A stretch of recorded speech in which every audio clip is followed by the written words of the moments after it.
Okay, so welcome back to part 3 of the video. Part 3, op 3 on the billet intake runners. So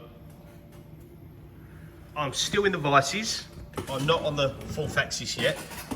By this rate, the whole job's going to be in the vices. But anyway, we'll keep going. Let's just zoom out there a little bit. Right, so op 3, I've got it orientated this way. Now, I already machined to the top surface previously, so I know that already the machine finish is here, this profile on the top of the part there, so that was already machined. So I've got a surface to set my G54Z0 off of here. This back surface was also already machined, so I can set my G54Y0 off the back. Now I've got nowhere at the top of the stock because it still comes out with a finished surface, but what I have got is these faces with a stock to leave of 0.5. So what I've done is centered between there and there. Now if I show you on the part, when I measured it up on the screen, I'm within 0.1, and that's just using the Heimer. And they're okay, they're not as accurate as the Renishaw probe on this machine, but it's within 0.1, and I've done everything with a stock to leave of 0.5, so I should be okay to pick up a better offset later. So what I've done, I've clamped it on the flange with some parallel. Well, this one's actually a broken parallel in 2 pieces, but it's a 1/2 inch parallel in sections on this true flat surface, because there is some diameters there that are going off around the bolt holes, and we've done same on the back with parallels. This side I've had to drop them off the edge because I didn't have a parallel that fits. But it's sitting true, and this face is true in the vise within 0.02 millimeters, so that's fine. We've got a Z0, Y0, X0 centered between these 2 faces here and here, and there should be 1 millimeter over on that, so if I'm 0.1 out of the center, that should be fine. So we are set in our G54. Just zoom in, see it there in the vices. And what I want to do now is I'm going to get the face mill, and I'm going to face mill off here to this point here. Now, if this was out by a little bit, it's not going to be critical because it just hooks onto something. So there's no major dramas there. So I'll face mill off the top of the part here, get down to this surface, and then what I'm going to do is I'm going to come down with a 12mm end mill, and once we're machined down, I'm going to come with a 12mm end mill, which has got a 25mm flute, and I'll go 24.5 just to make sure I don't rub on the top edge, because this will now be almost a finished profile. I'm going to leave a little bit. I'm not going to finish the OD just yet, but obviously that will get us down to where I need to be as far as I'm aware. It might even have 30mm flute actually, so it might be able to go a little bit more. But basically I'm going to come down and I'll do this whole contour, again leaving 0.5 stock to leave. I'll do all this, rough this all out, and then we'll have a look at what we're looking like then. So I'll get it programmed in here because I haven't programmed it in Fusion yet, but let me get it programmed, let it go over to the machine. I'll get it to start cutting. I won't show you the face, I won't show you it roughing this bit, but I'll show you when that bit's roughed out, and I'll let you know if I've made any changes. But that's the plan, so I'll bring you back in a minute, show you what it looks like. Okay, so we just faced off the top of this part. I haven't done the adaptive yet, which is gonna follow around and clear out the material around this contour, which will get rid of this chunk of meat around here. So basically we'll come around and we'll machine out all this. What I realised was I've got the 16mm end mill, but that won't get in because the rad's on here a 7mm, so the biggest tool you're going to get into that is a 14mm end mill. So what I've done is I've put a long series 10mm in. It's got a 2mm rad, but we're going to go past the bottom, so that's irrelevant. But what I wanted to show you was, now that I've got this here, I think because of the 4th axis is here, it gets in the way to put the tool setter in. So I'm on G54Z0 here, that's fine. The top height is irrelevant as long as you know where it is in comparison to touching off. But what I like to do, when you're checking and you've not used your tool set, you want to make sure you've got it right, no mistakes, is I've touched off the top of this part here. So if I just feed across, I bring it down, I touch off the top as close as I want to be, and on position, I look under the G54, I'm minus 443160. I go over to the tool offset, 443160, and then what I'll do is I'll just come back over, come away from the part to be safe. G28 on the Z. And then just confirm I haven't made any mistakes and got it wrong, because fat fingers. I'll just do this code, G54, G43, H16. So you're setting your G54 offset, making sure you're in there. G43 is to pick up the height offset for H16, which is tool 16. Then do a rapid, and I make sure you press 5% rapid. G0, Z0. Now, if I've set the offset correct, that should come down level with the top of the part. So 5% rapids, come down there. Now I know it's already good. Same thing, you'd have done 5% rapid down to there. And then you can just jog over and make sure you're where you want to be. So that's just my little way of double checking when I'm not using the presetter like I've set all the original tools before I start the job. Because when this material started off and it was up here higher, I couldn't get the head low enough for some of the smaller tools. So the only way to do it is to start setting off the job, off the material. So that's how I do it. Just thought I'd show you that. And now I'll carry back on, setting this tool up, do a little program, we'll start roughing out that top section of material. I'll bring you back when it's cutting. Okay, so here's the adaptive roughing strategy. Take off that material in between the intake tracks. Then afterwards it's going to come in and this is a 16mm mill, so it won't get right in there, but then we're going to come in with a 10mm mill and finish off this contour. Leaving again 0.5mm stock to leave. Let's just skip past this.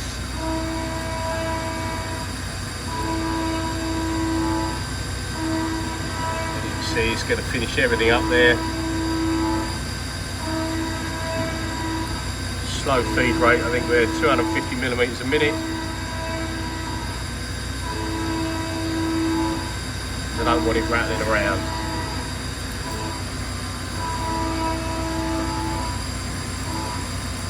Okay. So what I'm going to do is I'm going to quickly post this one out, because I haven't posted this finished contour.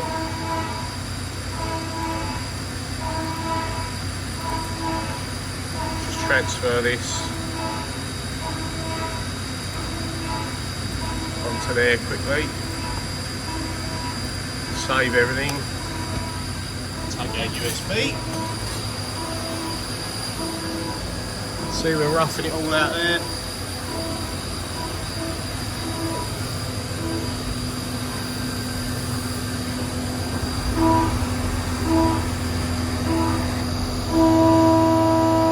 Creating some holes now. As material starting to properly disappear.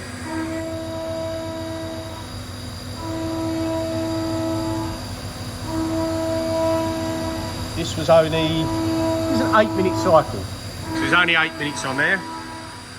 So it hasn't been going that long, might have 5 minutes left. So what I'll do is I'll let this finish. I'll upload the finished contour pass. I'll blow some of the chips out of the way, and then I'll show you it taking the finish. Well, it's not finished pass because it's still got stock to leave, but I'll show you it taking the finished pass when that comes to doing that. Right, so this contour pass has just about finished. Okay, so we've roughed out that material and we've finished it.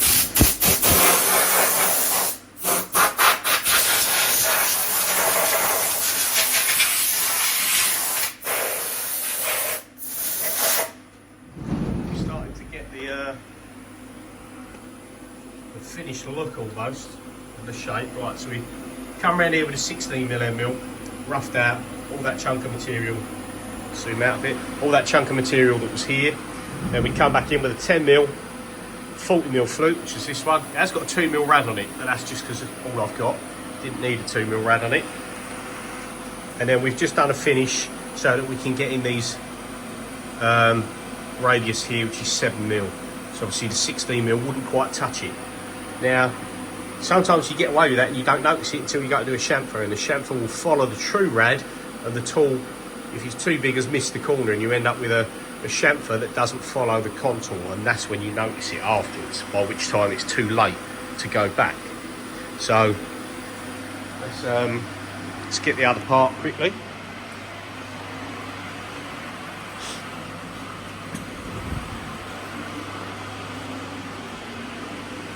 Right, so here we are with the sample, and this is where we are at with our part. So obviously you've got your main hole through here, which needs to be done.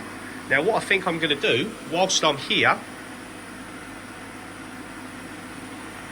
I think I'm going to get that 27mm U-drill, and I'm going to pop a hole in there. So we've got a hole right through the part. And then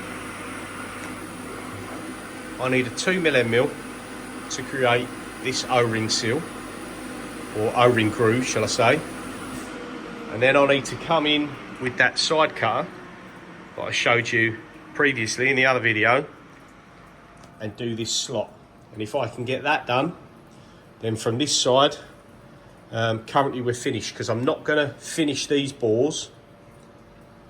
I haven't got a long series air mill because I broke it, so I'm not going to worry about finishing them yet. I'm going to wait until another op to do that. I'll drill the hole. I might interpolate a little bit with a 16mm mill, but that only goes down so far, so I'm not going to get as much out. I might get some out.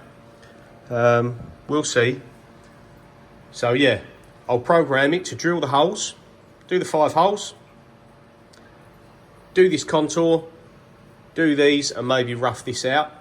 I'll program what I can on the computer, on Fusion, and then I'll come back and I'll show you what will be the last series of operations for this setup. So yeah, I'll bring you back shortly.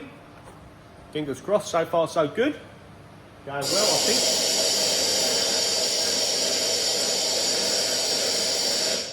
Compressor on cue as usual. So yeah, going well, so far so good. Let's get all that sorted out and I'll bring you back and we'll take a look.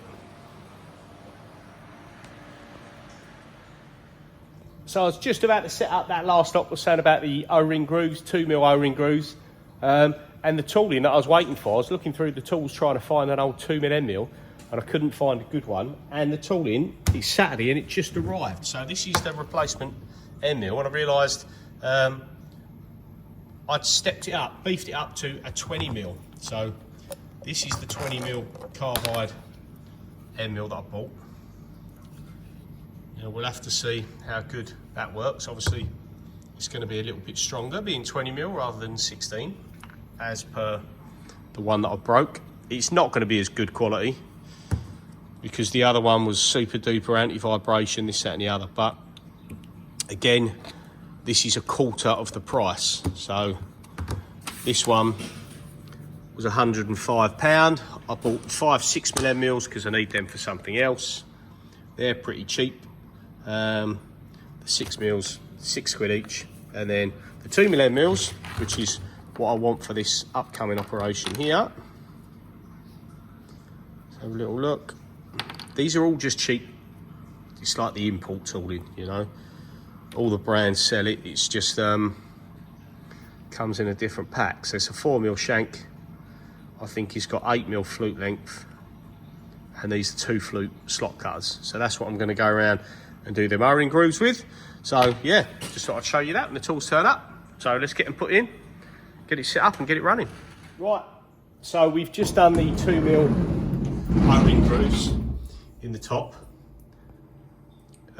Nothing's deburred yet. And what we're going to do now is 27mm U-drill 80mm into the part from here. That's from the top height, so it's actually 70mm into the material, and at about 65 it should break through. Now the hole's not going to be centre, it's actually going to be over to this, is it this back side, or over to this back side, because if not it will touch the inside of the inlet. So if you look at this part here, if I was to go smack bang in the middle and straight down, the edge of the drill will just catch the inside of here. So what we've done is we've centered it on the oval section here. So the drill is offset to the back and should plunge down, and we've done our simulation and we've done our stop comparison, and it should clear okay. It should. So let's have a little go now. And we'll see what happens. Just change the coolant just a little bit. Just changing the spigot position on there. We're going to get our feed hold in our hand. Let's go.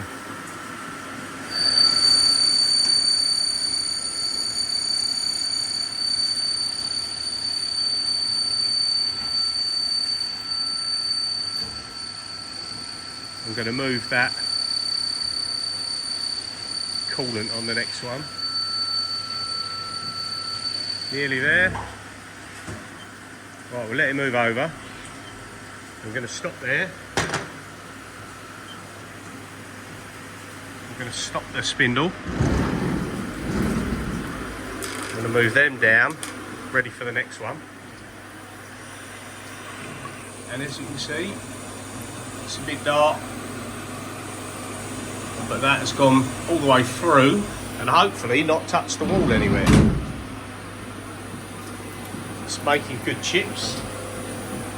So let's carry on and do the rest of them.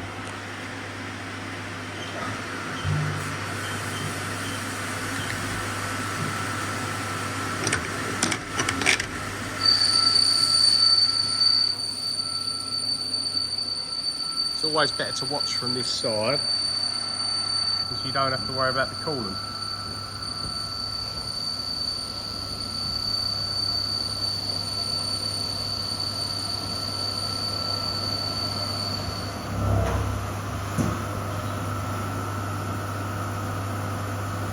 So yeah,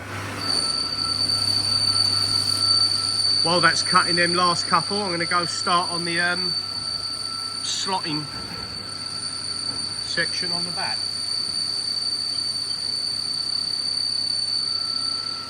So I'll bring you back once we're on the slotting cycle. Okay, so we've drilled the holes and now we want to make this slot. So we've done it as a contour initially, following on this back line, and we've got from this corner to that back face is 7mm. I'm going to do 1mm step overs, and I'm going to do 6 roughing passes and a finish pass. So it's going to just chomp in bit by bit, and then afterwards we'll look at doing a few different heights and doing this angle. Or I'll see if I've got a tool to do the angle, clearance angle afterwards. But for the minute, we're just going to make the slot. So we've programmed it. I've got the feed rate quite high at the minute, 1000mm a minute. I'm not sure if that's going to be any good. I might need to tone that down a bit. But I'm running out of time today. This is probably going to be the last bit I can do before I've got to make a move. I'd love to stay and get more done, but we have to go home at some point. So let's go and try this and see what happens. So the tool's in there and set up with this bottom height. We should leave 0.5 off of there, so I need to see if it's going to touch that, because I don't really want it to touch the floor. I'd rather it stays clear.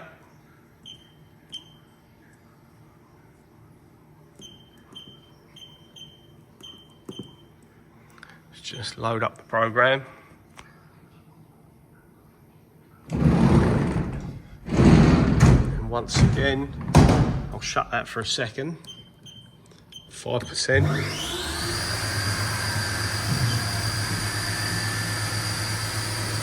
what I'm going to do, stop it there, call it off, feed rate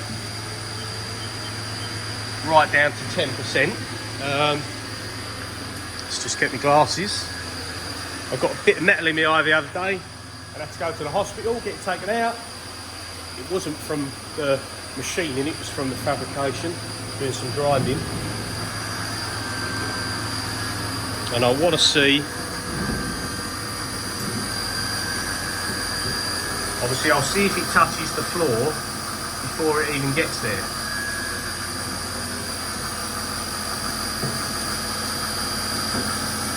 It might wisp it, might just wisp it a little bit.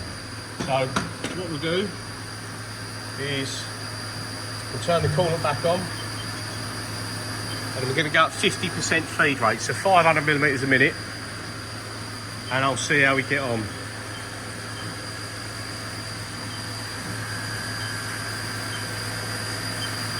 Just set again the spigot positions to make sure you've got your coolant directed nicely at the tool.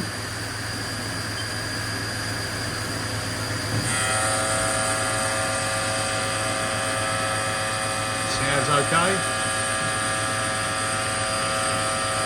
I'm going to up that feed.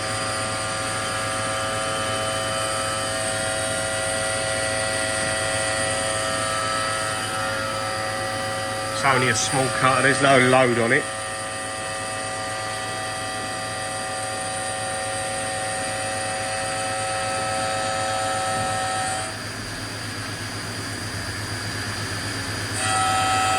Hopefully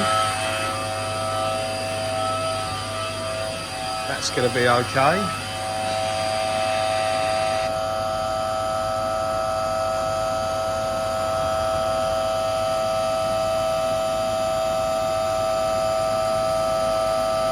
So again, these are 1mm step overs. I'm at 6,500 RPM. And 1,000 millimetres a minute on the feed rate.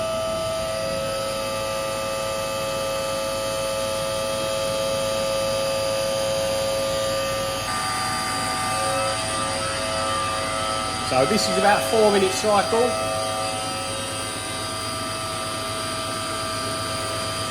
Let's just stop at the end. Stop the spindle, stop the coolant, and we'll see if it's touching off anywhere on the part.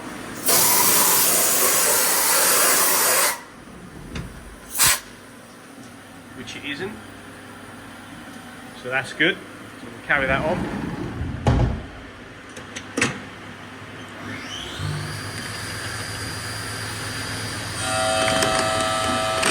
We'll leave that to cut.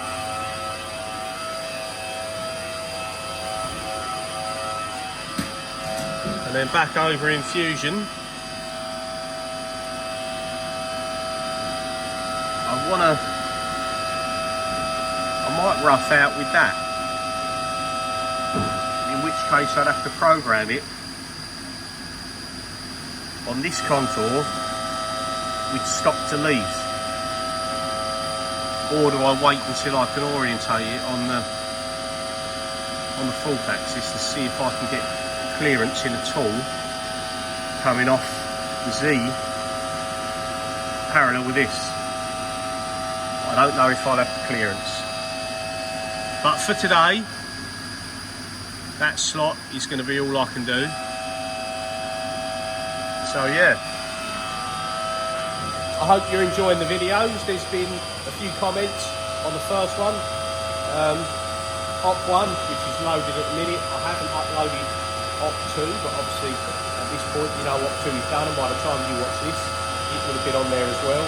So it seems quite a few of you find it quite interesting, and there's always been good comments and stuff like this, and already I've had comments from a few of you with more experience than me, mentioning about the Iscar Hanido end mill and what sort of, not end mill, like the tool and die mould making tool that I didn't have any luck with, that chatted really bad, saying about the feed rates and what it should be at.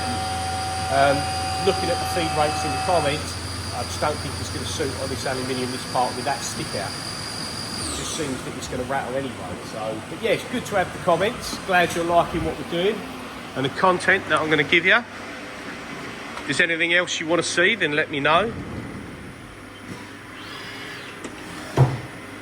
But here we are.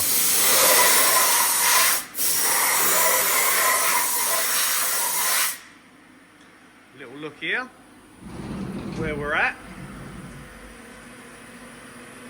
And there you go, there's the slot. No hassle, nice and quick. It's 7mm deep from the back.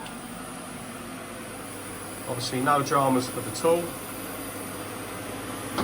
So yeah, nice finish. We managed to stay just off the floor. You can just see a witness line there, but you can't even feel it. So I'm happy with that. All I need to do is get that slight angle in there, and then I will deburr the O-rings, and then maybe I'll leave this in over the weekend so I can come back and take a bit out of these pockets while it's in this orientation. But I'll show you that in, I won't leave it and add on to this video. Saying that I will do, because it's only over the weekend, so I'll leave it, add on to this video afterwards, and yeah, I'll show you that when I come back, which will be on Monday. So, see you soon.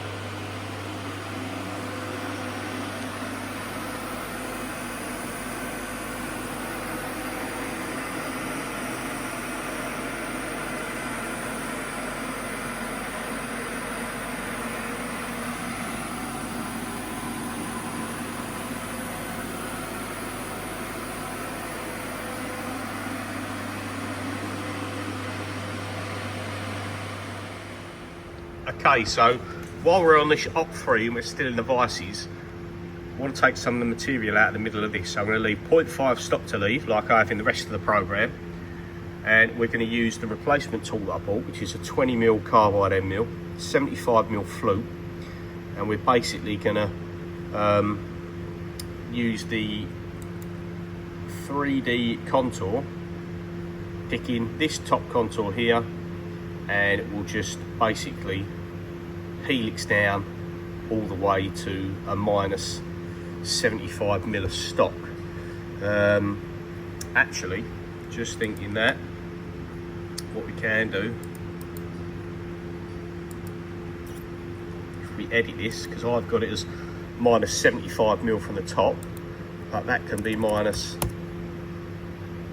80mm from the top, because the distance, let me just check, that flat to that flat is 10mm. So we can do minus 80 there, and that should clear us. We could probably even do minus 80. Let's just simulate minus 80.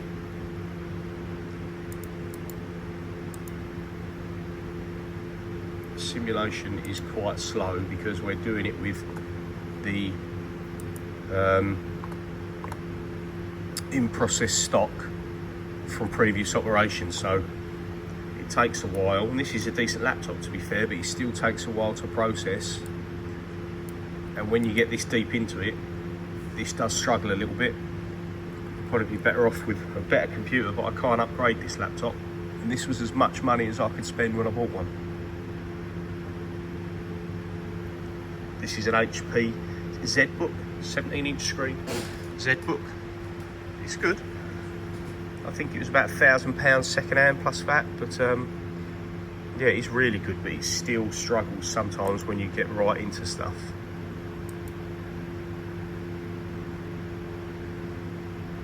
Some of the computers people have for this is crazy, you know. It would be nice to whiz through some of this stuff without it freezing down again. Right, so now we're coming down, and you basically see it go on a helical toolpath, just continuously going down into the part. Now this little cusp here, as this gets smaller to the tract and starts turning oval, that will disappear anyway. So I'm not worried about that little pip edge being left, because it does disappear. So let's just zoom you out a little bit. And we'll try and speed, you see, as soon as I speed it up, it starts just skipping the steps. And it looks like the tool's jumping around, but it isn't. It's on a continuous path, it just cannot keep up.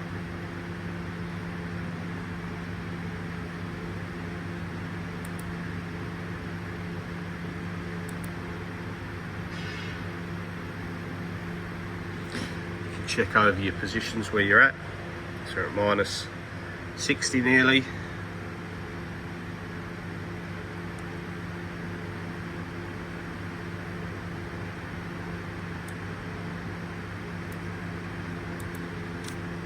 And then you can start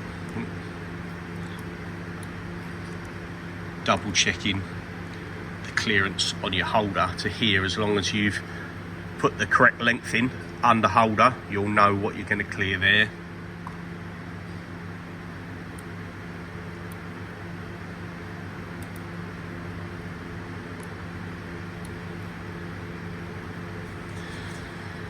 It's minus 77. So it's nearly finished. What I want to check is that it breaks through the other side. Right, so let me just, I need my other finger to click on here to be able to move the part around, so just bear with me. Right, and now you can see there,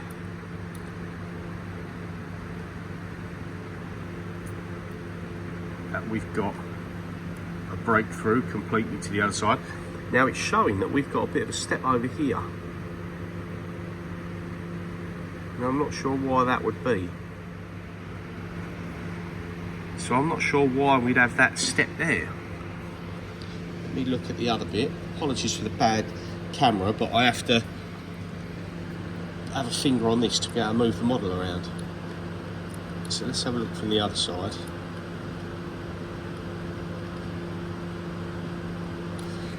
So you can see these bits here, which is fine because we've left 0.5 millimeters.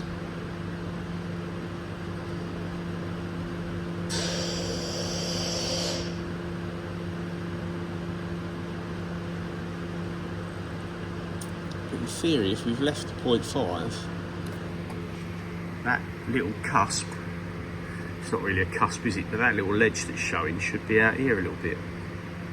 I think I'm going to have to do one and see what's what. And we might find that we have to tickle this edge out to get them to match. That's going to be the hardest thing. But bear in mind, we have done we've done this as a finished profile, I believe. From the other side, we've done that as finished, hence why you can see some red stock, because that's meant to be minus stock, basically. But we didn't go minus, that's just showing your tolerances. But I don't know about this. I'm going to have to do one of them and see what happens. So I'll double check the previous toolpaths just to see if I can realise why that's there. If not, I'm going to machine it and I'm going to look at one and we'll go from there. Because it might be a case of I have to end up using a bigger, longer carbide tool, leaving more stock to leave on both sides and doing it as a 130mm, we'd say a 12mm ball end mill.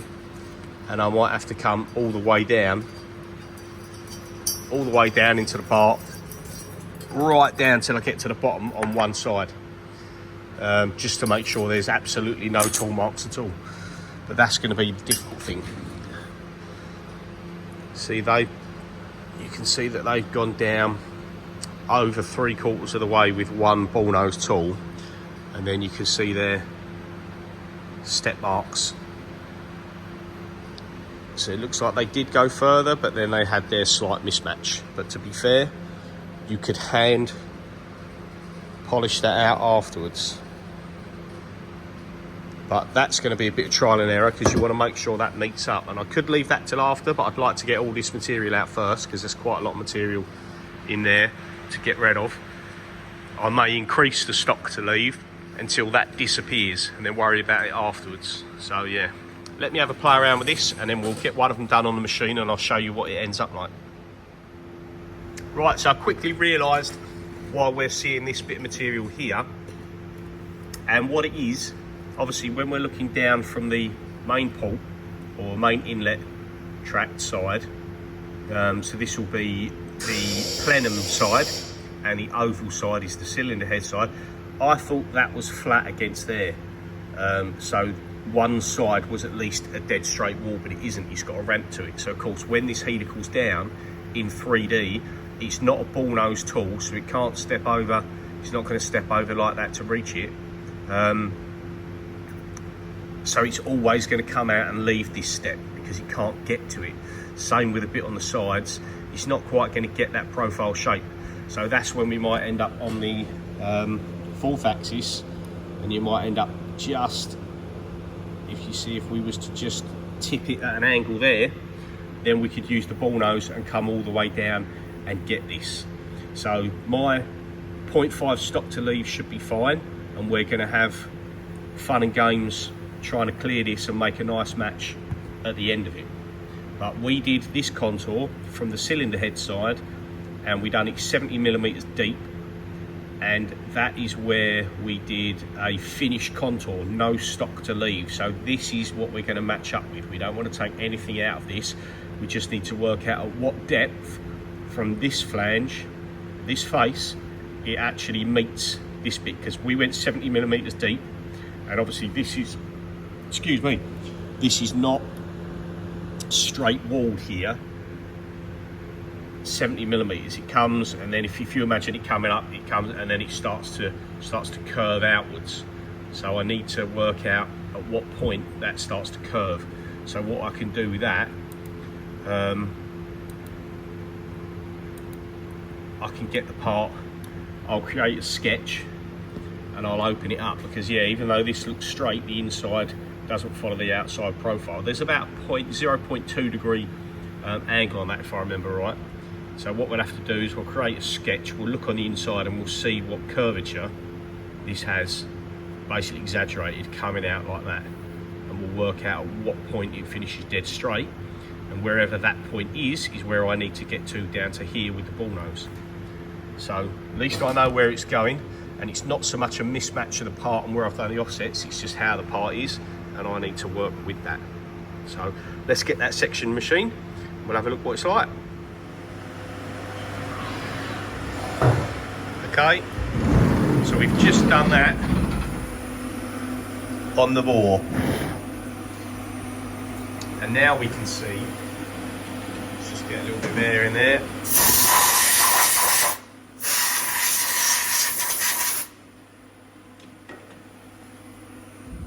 Now you can see that transitional step. So we're pretty much touching on this side, but we've got the big step on this side here, so I need to go quite a bit deeper, which I will do when we use a ball nose. So we're going to use that sort of ball nose cutter that I've got there. This is a 10mm diameter. That's the IX mill that I showed you in the previous video, or earlier on in this video. I'm getting lost, I can't remember now. So yeah, we'll open them up like that, and then I think I'm going to have to do them from this side. But it looks good in general, so I'm now going to copy that. That's a 7-minute cycle time, so I'm going to copy that across here. So what's that going to be? 35 minutes to do all of them. The end mill done okay. It had a little bit of a rattly toolpath, as it's going to, because with the 3D step down, it's not a clean helical. It kind of comes over and jumps down, and it's a little bit vibrating around, hence the bad finish. But we've left 0.5 stock to leave there, so hopefully that will be all okay, and yeah, we'll see how we get on. Let's do the rest of them. I'll show you them when it's finished. Okay, so I'm taking the material out of these bores, as mentioned earlier. I've taken out 4 so far, and then I realised that in the 3D I was doing a 2D contour, but the machine was a little bit notchy, and then realised that it takes a single contour in the Z plane and then steps down. And then I realised that we could actually have ramp in 3D rather than contour in 3D. So the contour takes a continuous Z and then steps down and changes with the taper of the bore, whereas the ramp will come down continuously, which is what I thought the contour would do in 3D. It doesn't. So these 4 were already done, or these 3 were, so I've let number 4 finish, and now I'm going to do number 5 with the ramp toolpath and see how that goes. So I'll show you the finish in the machine on these contours that have already been done. Obviously, I pretty much showed you one earlier. So we've got 0.5 stock to leave. So looks a little bit rattly where it keeps stepping down. And then these ones are actually done twice because I changed some depth, so we've got a little bit deeper there. But yeah, what we'll do is we will see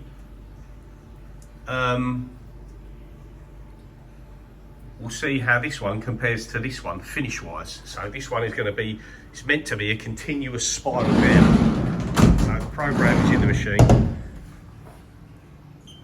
So let's go.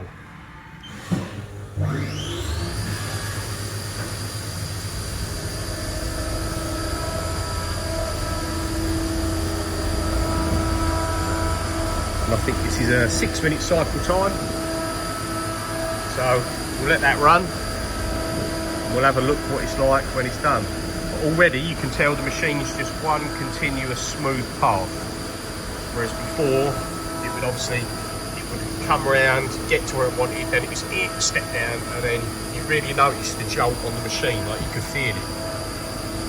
Whereas hopefully this will be okay. Finish doesn't matter because we've still got another operation to do with a ball nose, but it's just nicer if the path is smoother for the machine, in my opinion. So yeah, I'll let that run for 6 minutes and I'll show you what it's like when we finish. Okay, so we just finished roughing out the material inside. Now these are all done on the 3D contour, and this one was the 3D ramp. And it is a better finish. We've still got 0.5 stock to leave. You can see it's gone down there nicer than that one has, because that's in steps. So when you look at this side, it's much nicer than that. But again, it's just trial and error. It doesn't really matter. But what we've got to now work out how to do is come down there with the ball nose. And I was thinking, if we just done exactly the same toolpath as this one with a ball nose, you're going to get a better finish. But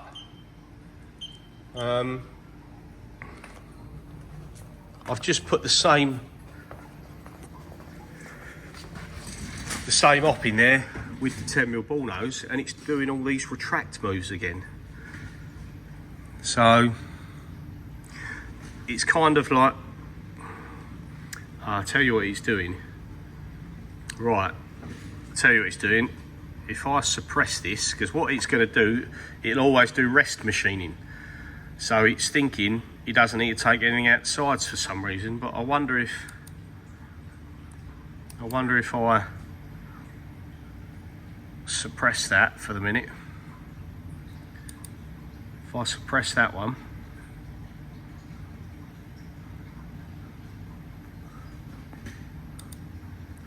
suppress that, and then regenerate this whole op, I wonder if it does it differently. Just got to wait for that adaptive now. Shouldn't be too long, he says. And there you go, and then I wonder, nope, it's still doing the same, so that made no difference. So what I need to look at, if I try and hold the laptop key again,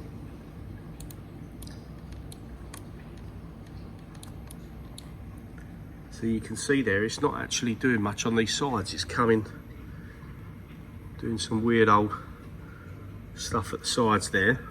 So I need to work out this. Basically, I just want it to go down in one nice smooth spiral, which should be what the ramp toolpath is all about. But I'll have a play around. See if I can get that good, because I want to do that while we're set up as we are. It's not got the greatest support like that, but it's still going to be okay. So yes, I'll work out how to do this, and when I have worked it out, I'll show you what it is that worked without doing all them retract moves. And we just want one smooth spiral down with like a 0.25 or 0.5 step, as deep as I can possibly go, to hopefully get a nice match for what we machined on the other side. So when I've worked it out, I'll bring you back. Right, so just been having a look at this toolpath to do the inside of the inlet tracks, and worked out, more obvious I should have noticed at first, but worked out why the toolpath doesn't want to work. And that is because when you look at it flat from this face, you cannot see the entire inlet tract. So as you can see here, you're missing these corners, but you can get to this part. So see, when I highlight that, you can see it can't get to these edges because it's actually tucked away. So you could maybe use that machine that somehow if you used a proper lollipop style tool, which had a lot more cutting on the sides, which these don't have. They come straight up, so you can't tuck it under an edge and cut on the back side of it. So what we're going to need to do is leave this with the 0.5 stock. But if I show you, if I just rotate this ever so slightly, I'm not sure what angle that's rotated to, but if you imagine the part on the 4th axis table this way, and then I just put a tiny bit of tilt on it, then I can access all the sides pretty much. Then I should be able to do this ramp down if we was to offset the tool. So I haven't got into that yet. That is something I've never done before, and I don't even know where you start setting it up really. But what you can do, which I've done before, is when you come into here, you can start doing tool orientation. So I'll have a play with that, because just to even process it and get a rough idea of if it's going to work, I might be able to keep the table stationary at a set angle and tell it that my Z is in line with a certain plane. I'll have to do a reference plane so that it knows where the tool is in relation to the part. Then I might be able to basically, it'd almost be like 2D, apart from the parts like you fixed it in the vise on an angle, except I would have rotated the fork to an angle, stopped it there, and that's where I'll machine from, with it fixed with the brake on. It won't be necessarily moving around. If I can get it and it's moving around, and that's what needs to be done. But again, that is where it steps into stuff that I've definitely never done before. I've done the 4th axis machining. In Fusion 360, you have to get, unfortunately, in this last year, all the multi-axis stuff is an add-on. Now, I'm not 100% sure on the price. Obviously, that's got to come out of the money of the job, but as far as I can work out, you can buy these monthly. Let's say, for example, that's £100 for the month for what I want to do, if I buy 1 month worth of access to that specific toolpath. Once it's done and tried and tested, and you've post-processed that op, if I keep that one specifically to one side in a separate folder on the laptop or in a USB stick as a backup, I don't need to buy that again after that 1 month specific period. You buy it, you create your toolpath, you save it, and you're done. Because in theory then I don't need to come back to this. So when it comes to doing anything with simultaneous 4th axis or anything like that, however it works out, because it's new to me and I'm not sure how we're going to do that, I think that's going to be the case. Purchase 1 month add-on of the machining multi-axis, create the toolpath, prove the job, and then make sure I save it so I haven't got to buy it again. And then obviously next time in future, if you do a different job, same scenario, you buy it again. So yeah, that's where I'm at now. So I think, for the minute, this part is actually going to come out of the machine. Excuse me. I've still left 1/2 mil stock to leave here, and I was actually going to say, well, let's just machine this contour whilst we're here. But when I put this on here and start doing machining. Remember I said I'm going to put 2 dowel pins, and I'll locate off one of the dowel pins so we'll know exactly where we are, because if I was to machine this to the finished size now and find out that it's like something's off, I'd rather be able to get to it all and do all the finish passes. So it's kind of, so it's all relative to one another from one fixed position, rather than the way I flitted it around from one vise to the next and moving it about. So yeah, for the moment, I think that's it. Possibly I could take a little bit of this out, to be fair. There's a little bit of excess that we didn't get when we come down here. We couldn't reach it, which we haven't got on that side because we did reach it. So I might just program to come around here at, if we said how deep is that? So what have I got on here? I've got about 105mm clearance on this tool. But if I stay off this edge, if I say 1mm stock to leave, I can pretty much come down to there. So I might do that. Just get rid of this edge whilst we're standing up, because it isn't going to take long. And then I'm going to take this out, and I'll bring you back in a minute when this edge is gone, and I'm going to weigh it and we'll see how much it's taken out. Now we took all this out of the inlet tracks. Be interesting to see what it weighs. I think we were down to 7 point something kilos before. So we'll see what it is when it comes out. I'll bring you back in a minute. Okay, so now I have my long series 20mm that I've just purchased. I decided a good idea would be to rough out these sections here while I'm doing it. Now it's a little bit long-winded because it isn't picking up the material that was moved before, so we're just going in there and taking out what we can. The spindle load's been okay. It does ramp up a bit when it initially starts to cut in, because it's taking about a 50 or 65mm depth to cut, but we're only engaging 1.5mm radially. So there's a bit of air cutting that I can try and dial out. Or the other option is, when I've previously done an adaptive on here with a 16mm mill, I could just scrap that and change it to a 20mm mill and come straight in. So you see here where it's cutting fresh air, and I'm just going to hold it there for a sec whilst it's cutting fresh air and just show you.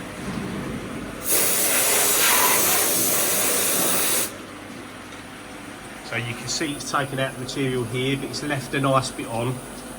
It's long enough to come right down here, because you can see how close we are to the vise. We're about 1.5 millimeters off the top of the vise.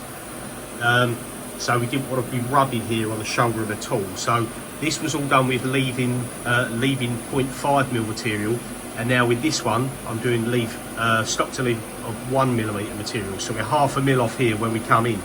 Now I did try and just contour straight in here, and you can see we went right in. Now it didn't stall the spindle when it didn't break the tools.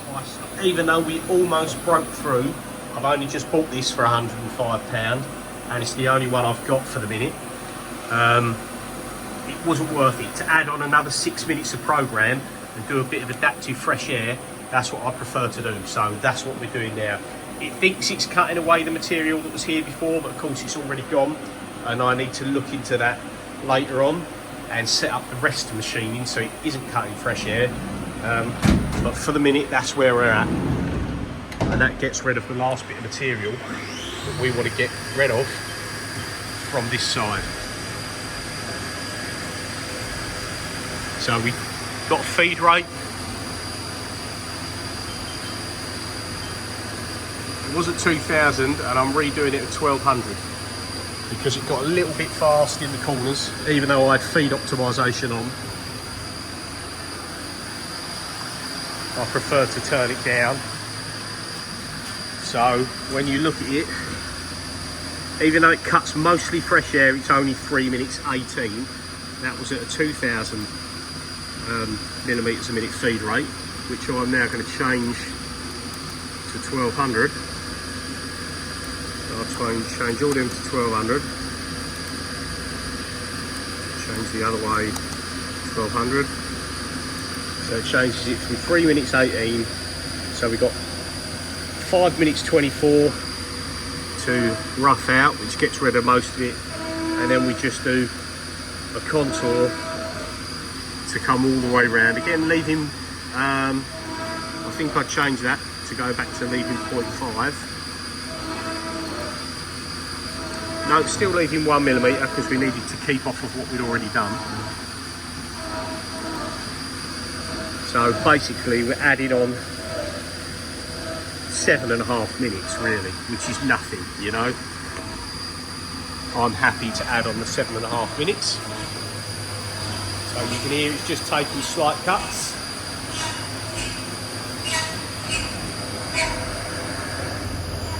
Cutting in that gap now. Bit more fresh air cutting.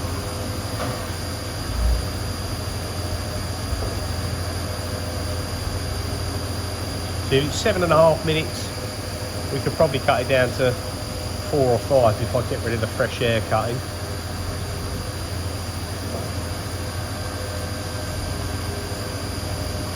But it isn't going to save me a great deal of time. So I'll let that finish, and then I'm going to take the part out and we'll weigh it. So I'll see you in a second. Okay, so we just finished that off, and we've just had our first major mistake in that sense on this practice piece. So we went round, we machined our contour, getting rid of all the centre material, which was perfect. But this material for the fuel rail supports is obviously not meant to be taken away. And what it's done, it's come in there. Obviously, remember I 3D'd the other side. If you can lean down, and we can see in here we 3D'd this side, and now obviously, mistakenly, I've come in and I've milled that away. So I shouldn't have gone. I could have gone that deep in them two, but I should have only gone a set depth in these two. So that's a little bit annoying, because we were, bar a couple of tool marks on this one, we were actually where we could have carried on without any issues. This could have been salvaged as a continuous piece. Now it doesn't bother me that it's been ruined as such. It bothers me that it's going to not allow me to see finished toolpaths on the next one. So yeah, I don't mind that the mistake's been made, because that's why I had the extra material, because it was bound to happen when you're new to this. But it does bother me that when I come around and we do the 3D finishing, that we're not going to be able to see everything, because there's going to be material missing. Now, I don't think this is going to be rigid enough. It might be for me to weld in there. I might try and build it up, because bear in mind we've got plenty of material left on here. And it's only in these two places that when this comes out of the machine now, because that's the end of this op, I may go and build this up with weld. I might build it right up with weld, because it hasn't actually, when you look down, there's not much gone. There's not much gone. Yeah, I may build this up with weld and see what we're doing. But let's get this dried off, take it out of the machine, clean all the coolant off. We'll weigh it and see, even though we're missing a bit of material now, so it's a bit cheating. But we'll weigh it, see what it's like, and then we'll compare it to the other one, and we'll see if it's feasible for this practice one for me to go over to the table and build it back up with weld, so that when we do the finished machining, yes, it's not going to be great anymore, but we will be able to at least see that the toolpath is doing what it wants to do before we do the original one. So this is why we do a practice run. This is why we dial it all in. In an ideal world, I'd like it to be perfect first time and not waste any material, not break any tools, but that's the way it goes. So yeah, let's get this taken out. We'll see what it weighs. Okay, so we've got it out of the machine, we've blown it off, cleaned it, dried it off, etc. And just zoom out there. We're back on the scales. Let's just reset them. So we were at, what were we weighing before? Quick look. So we weighed 7.62 after op 2. Now after op 3, we are at 3.45. So that's just over 4 kilos taken off. And now if I lay that down here, let's turn them off, move them out of the way. Obviously this is where we 3D'd them last time. And my mistake, that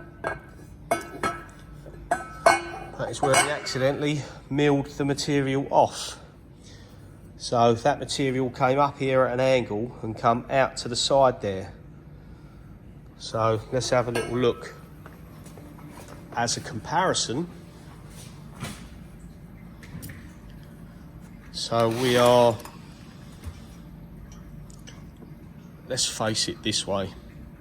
If we put that on the hook side down for the plenum, it's actually quite a bit of material that we got rid of. So I think we actually got rid of a bit much on the previous op as well. And again, it's a learning curve because you can change. Let's just move some of this stuff out of the way. You can change the settings on simulation to show comparison stock. Now, well, I don't know actually, we might be okay because we have got all that coming down. So I think we just lost that little bit here. I might be able to just build that up, like I said. Trying to work out how.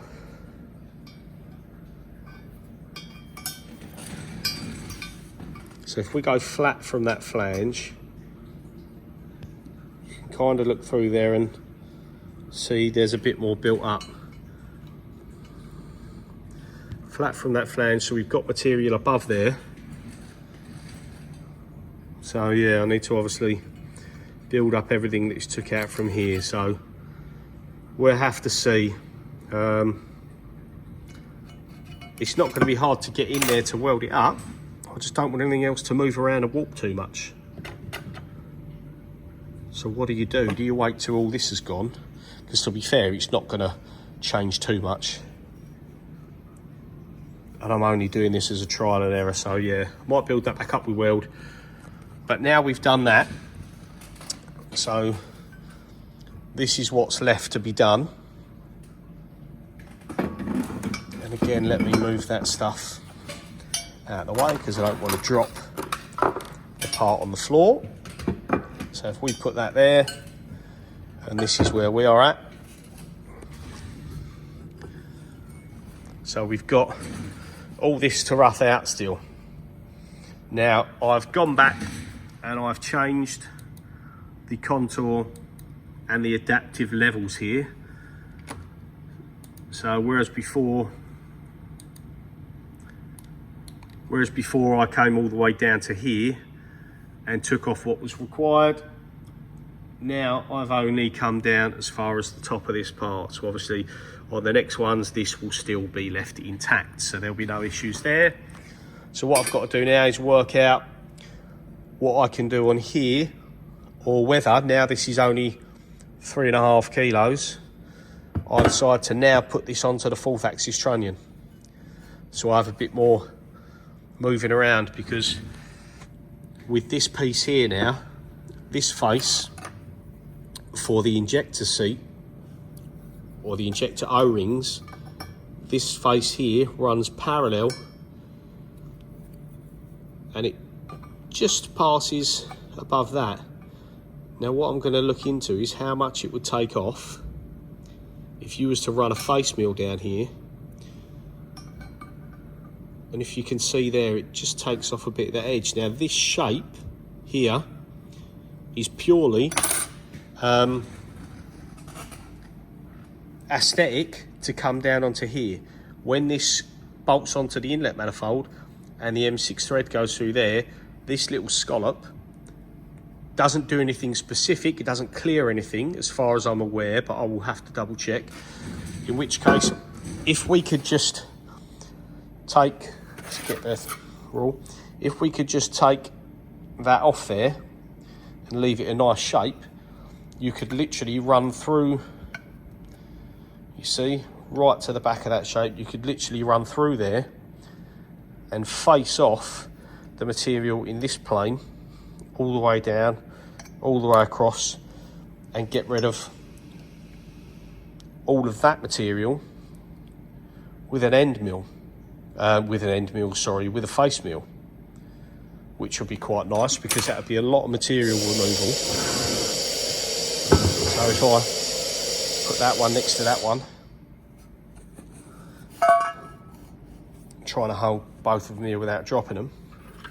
So you can see there, this section roughed out is this section here, so I can actually rough out probably that amount there. I could rough all that out all the way along with a face mill, this triangle area here, which is quite a lot of material. So I'll see and double check whether these little corner sections are critical, or if the customer will allow me to take the ear off. But if not, I can still rough out a fair bit. I just have to then step up and leave that. So that's no dramas. So yeah, I'm going to work out how I'm going to go about holding it on the next stop. I'll work out about going to weld some material back in so we can build them fuel rail mounts back up, because I want to be able to see how it finishes on the next stop with the tooling and how the toolpaths work out, because if the material's not there now, I won't potentially see any mistakes on the finished part. So if I build it up and it's rough, and let's say for example I weld it up and there's a bit missing here, I just want this general shape to know that everything's in the right place and everything's where it should be, so that when we do the actual finished design and we start to run the parts, I know it's good. So yeah, I'll probably chuck some welding there. If the part moves and twists a little, I don't think it's going to be too much of an issue, but we shall see. I have actually got on the engine over there is the cylinder head that this is for, so I may wait till the end to weld them on when the rest of it's done, so I can actually bolt it to the head as a bit of a heat sink. But one way or another, we've made a mistake. We've machined away what we shouldn't have machined away, but we're still making progress, and we will come back and revisit that later. Anyway, so now I'm going to work out about doing this up, getting rid of all this material, and I think now probably is the best time to put it in the fourth axis, or whether, because we've got a flat plane here, if I put it in the fourth axis, for example, we could have it tilted up on this side there. When we do this bit, we could have it tilted flat, so that when you come down with your face mill, you're coming down dead straight with your face mill relative to this surface. And we could do it so we don't touch that. So you could work on it in that way, then you can work on it there.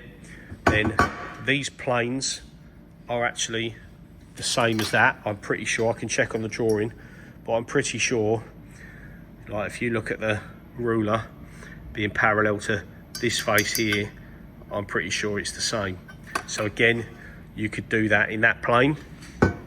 So we could have it multiple angles on the fourth axis to do these last finished bits.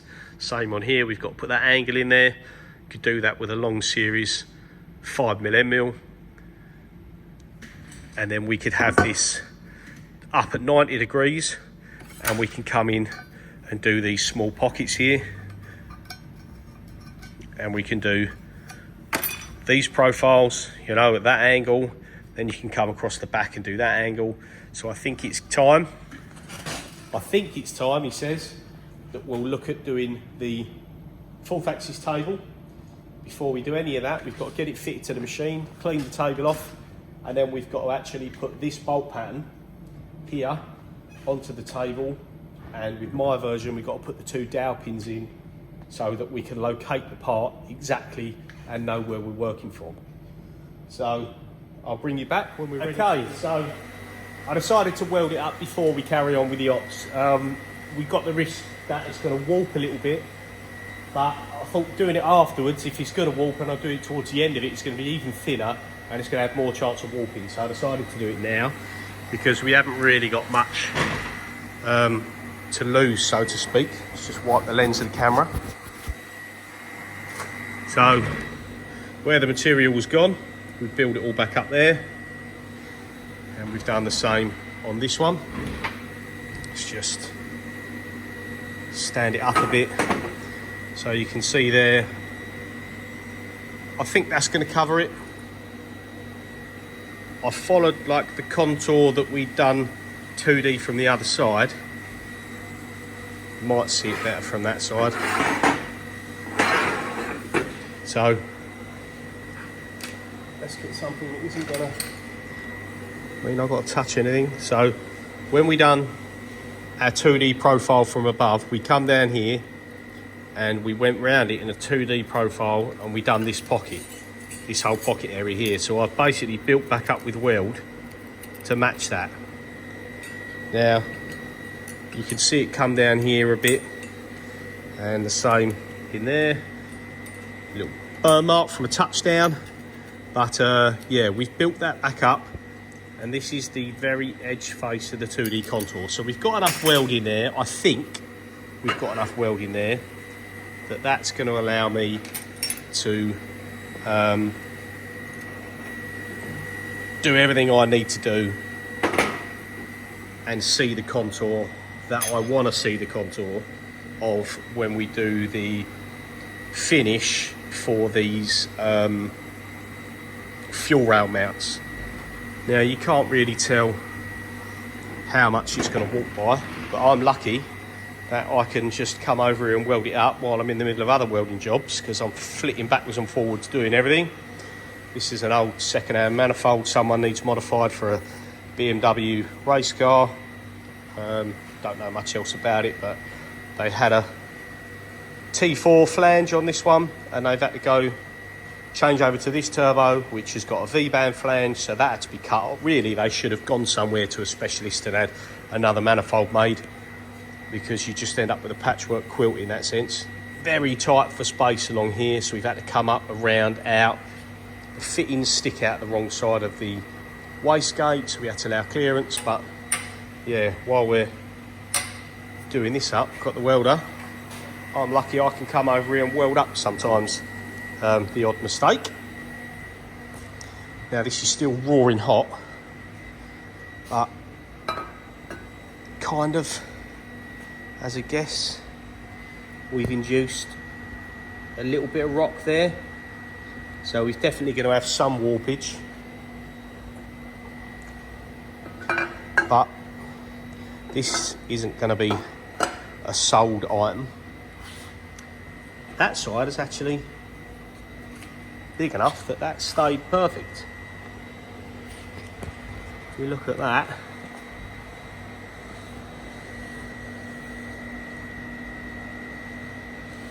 that whole flange has stayed completely flat. Just this one has warped a little bit, but if that was the case, that's okay, because I can sit it on this face and just take like 0.1 or whatever that needs off of there. So I'm going to leave that there to cool down. So while that cools down, we'll carry on putting the 4th axis on the table and try and get that sorted and ready. And hopefully, well, when it's welded, I think, zoom out a section, where we built up that weld, it's probably welded, I welded quite fast, tried to get it to puddle very quickly, to put as little heat in it as possible so it didn't warp too much, which it looks like it hasn't, fingers crossed. But I reckon because I welded it relatively cold for the size of the lump of the material, there might be a bit of pitting. When we finally machine back and we do these contours, it's not going to be a perfect finish, but it doesn't matter. I just needed the outside of that material to be there. So yes, I'll get the 4th axis set up on the table, and then when it's on there, we'll have to machine the holes and everything that we need for the bolt pattern to bolt it down to the 4th axis table. So we'll get that done. We'll call that the end of the video for this Op 3. So we'll see you again, hopefully, for Op 4 in the next video. and we'll start machining the rest of it. So again, thanks for watching. Please like and subscribe if you like the content. We'll see you again soon.